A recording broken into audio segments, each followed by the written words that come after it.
नागरिकता संशोधन अधिनियम यानी सीएए को लेकर अमेरिका और यूरोपीय देशों के बयान पर केंद्रीय विदेश मंत्री एस जयशंकर ने तीखा वार किया है।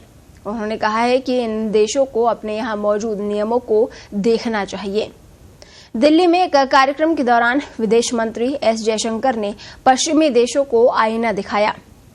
भारत में अमेरिका के राजदूत एरिक गारसेटी की ओर से सीएए पर की गई टिप्पणी पर उन्होंने कहा कि भारत कोई पहला देश नहीं है जो इस तरह का कोई बिल लाया है।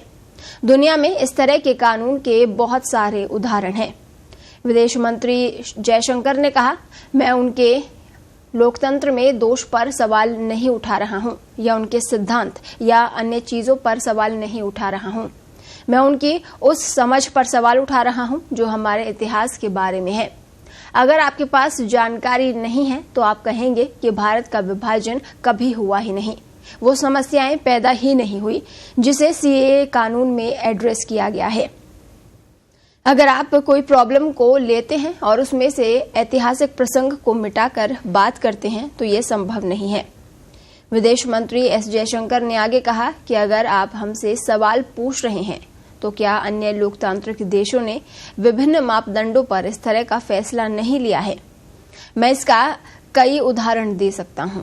अगर आप यूरोप को देखेंगे तो कई यूरोपीय देश उन लोगों की नागरिकता देने के लिए फास्ट ट्रैक अपनाते हैं जो विश्व युद्ध में कहीं छूट गए थे।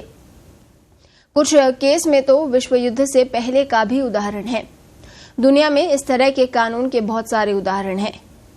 आपको बता दें कि अमेरिका के राजदूत ने नागरिकता संशोधन अधिनियम को लेकर चिंता जाहिर की थी और कहा था कि अमेरिका की इस पर नजर बनी हुई है, हम चिंतित हैं। इसके पहले केंद्रीय विदेश मंत्री ने इस पर प्रतिक्रिया दी थी और कहा था कि भारत के आंतरिक मामले पर टिप्पणी नहीं करनी चाहिए, यह हमारे देश के अंदर की बात है।